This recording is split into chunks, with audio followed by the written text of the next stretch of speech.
ভারতের ওড়িশা আর তার নীল সমুদ্রের তীরে দাঁড়িয়ে আছে এক প্রাচীন রহস্যে ঘেরা ধাম শ্রীক্ষেত্র পুরী। লোকে বলে এখানে নাকি স্বয়ং ভগবান বিষ্ণু খেতে বসেন। হাজার হাজার বছর ধরে এই মন্দিরকে ঘিরে যে কত অলৌকিক কাহিনী তৈরি হয়েছে তার ইয়ত্তা নেই। চলুন আজ আমরা একসঙ্গেই পাড়ি দিই সেই পবিত্র ভূমিতে, যেখানে বিজ্ঞান আর বিশ্বাস যেন হাত ধরাধরি করে চলে। শুরুতেই এমন কিছু প্রশ্ন মাথায় আসে যা শুনলে যে কোনো যুক্তিবুদ্ধি কেমন যেন গুলিয়ে যায়। যেমন ধরুন, মন্দিরে চূড়ার ওই যে পতাকাটা, ওটা কেন সবসময় হাওয়ার উল্টো দিকে ওড়ে? ভেবে দেখেছেন কখনো? কিংবা এই মন্দিরের ওপর দিয়ে কেন আজ পর্যন্ত কোনো পাখি, এমনকি একটা বিমান পর্যন্ত উঠতে পারে না? আসলে একটা কথা আছে না, যে বিজ্ঞান যেখানে গিয়ে থেমে যায়, বিশ্বাস ঠিক সেখান থেকেই শুরু হয়। পুরী ধাম হলো ঠিক সেরকমই একটা জায়গা। এখানে এসে আধুনিক বিজ্ঞানও যেন ঠিক খেয়েই হারিয়ে ফেলে। এটা এমন একটা ক্ষেত্র যেখানে সবকিছুর ওপরে হলো ভক্তির শক্তি। আচ্ছা, এবার একটু মন্দিরের স্থাপত্যের দিকে নজর দেয়া যাক। এর গোড়াপত্তন্ত করেছিলেন পৌরাণিক রাজা ইন্দ্রদ্যুম্ন। তবে আমরা আজ যে মন্দিরটা দেখি সেই বর্তমান রূপটা দ্বাদশ শতকে তৈরি করান রাজা অনন্তদেব চোরগঙ্গ। উৎকল শিল্পরীতিতে বানানো এই বিশাল মন্দিরটা প্রায় 214 ফুট উঁচু। ভাবা যায়, এক কথায় বলতে গেলে ইতিহাস আর শিল্পকলা এখানে যেন মিলেমিশে একাকার হয়ে গেছে। পুরো মন্দির চত্বরটাকে না মূলত 3টে প্রধান ভাগে ভাগ করা যায়। প্রথমেই আসছে বিমান, মানে গর্ভগৃহ। এখানেই রত্নসিংহাসনে বসে আছেন ভগবান জগন্নাথ, বলভদ্র আর দেবী সুভদ্রা। এরপর হলো জগমোহন, এটা হলো সেই নাট মন্দির যেখান থেকে ভক্তরা ঠাকুর দর্শন করেন। আর সব শেষে রয়েছে বিশাল ভোগঘর। এখানেই তো রোজ 56 ভোগ তৈরি হয়। মন্দিরে ঢোকার যে 4টে প্রধান দরজা আছে, সেগুলোর প্রত্যেকটার কিন্তু একটা গভীর মানে রয়েছে। যেমন পূর্ব দিকের সিংহদ্বার হল ধর্মের প্রতীক, পশ্চিমের ব্যাঘ্রদ্বার হল বৈরাগ্যের, উত্তরের অশ্বদ্বার ত্যাগের প্রতীক, আর দক্ষিণের হস্তিদ্বার হল ঐশ্বর্যের। দেখুন, প্রত্যেকটা দরজা জীবনের এক একটা মূল আদর্শের কথা বলে।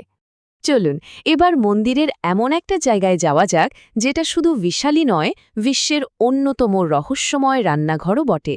বিশ্বাস করা হয় এই রান্নাঘরের সবকিছুর দেখভাল নাকি স্বয়ং মা লক্ষ্মী করেন। আর সেই কারণেই বোধহয় এখানে রোজই নানা রকম অলৌকিক ঘটনা ঘটে চলে। 752, 752 সংখ্যাটা শুনে কিছু আন্দাজ করতে পারছেন? এটা হলো এই মন্দিরের রান্নাঘরের মোট উনুনের সংখ্যা। হ্যাঁ, ঠিকই শুনছেন, 752টা উনুন। এই বিশাল যজ্ঞে রোজ লক্ষ লক্ষ ভক্তের জন্য মহাপ্রসাদ তৈরি হয়। সত্যি ভাবা যায় না।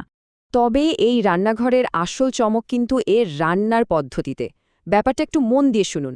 উনুনের উপর 7টা বা 9টা মাটির হাঁড়ি একটার উপর একটা বসানো হয়। আগুনটা জ্বলে কিন্তু একদম নিচের হাঁড়িতে।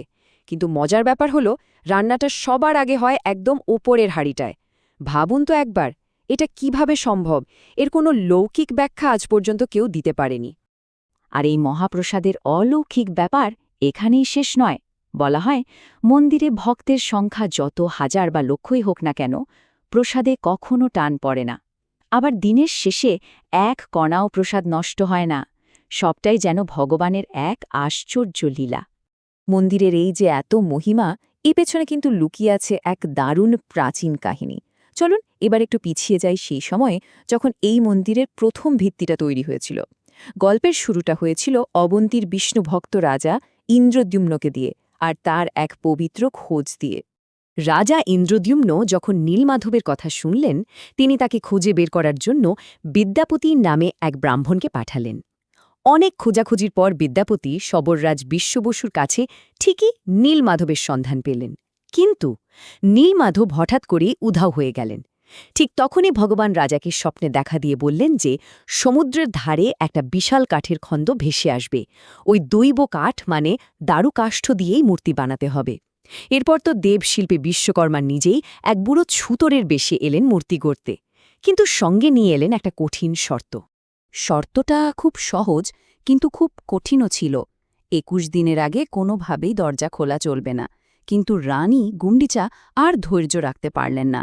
তার অনুরোধে রাজা সময়ের আগেই দরজাটা খুলেই ফেললেন। আর ভেতরে ঢুকে যা দেখলেন, শিল্পী উধাও, পড়ে আছে শুধু 3টে অসম্পূর্ণ মূর্তি, সেই থেকেই কিন্তু ভগবান জগন্নাথ, বলভদ্র আর সুভদ্রা ওই অসম্পূর্ণ রূপেই পুজো পেয়ে আসছেন। পুরী মন্দিরের সবচেয়ে গোপন, সবচেয়ে পবিত্র প্রথাটার নাম হল নবকলেবর। এটা এমন এক রহস্যে মোড়া অধ্যায়, যার কথা শুনলে আজও গায়ে কাঁটা দিয়ে ওঠে। নবকলেবর এ কথাটার মানে হল নতুন শরীর বা নতুন দেহ ধারণ করা। সাধারণত প্রতি 12 থেকে 19 বছর পরপর যখন আষাঢ় মাসে 2টো অমাবস্যা পড়ে, তখনই দেবতাদের পুরনো কাঠের মূর্তির বদলে নতুন মূর্তি তৈরি করা হয়। আর এই সময়েই পুরনো মূর্তি থেকে নতুন মূর্তিতে এক অত্যন্ত পবিত্র প্রাণ শক্তিকে স্থানান্তর করা হয়। ভাবুন একবার, যে রাতে এই ব্রহ্ম পরিবর্তন হয়, মানে ওই প্রাণশক্তি স্থানান্তরের কাজটা হয়, সেই রাতে গোটা পুরী শহরের সব আলো নিভিয়ে দেয়া হয়। চারিদিকে শুধু নেমে আসে এক গভীর, জমাট বাঁধা অন্ধকার। পিন পড়লেও শব্দ শোনা যায়।